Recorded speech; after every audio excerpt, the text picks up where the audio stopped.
The Kolar times Kannada ನ್ಯೂಸ್ಗೆ ಸ್ವಾಗತ. ಸಚಿವರು, ಶಾಸಕರೊಂದಿಗೆ ಸಿಎಂ ಡಿಕೆ ಶಿವಕುಮಾರ್ ಮಹತ್ವದ ಸಭೆ.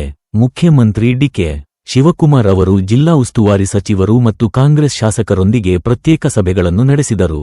ಈ ಸಭೆಗಳಲ್ಲಿ ಆಯಾ ಜಿಲ್ಲೆಗಳ ಸಮಗ್ರ ಅಭಿವೃದ್ಧಿ ಕಾರ್ಯಕ್ರಮಗಳ ಕುರಿತು ಚರ್ಚಿಸಲಾಯಿತು. ಜಿಲ್ಲೆಗಳ ಅಭಿವೃದ್ಧಿಗೆ ಸಂಬಂಧಿಸಿದ ಪ್ರಮುಖ ವಿಷಯಗಳ ಬಗ್ಗೆ ಸಚಿವರು ಮತ್ತು ಶಾಸಕರು ತಮ್ಮ ಅಭಿಪ್ರಾಯಗಳನ್ನು ಹಂಚಿಕೊಂಡರು.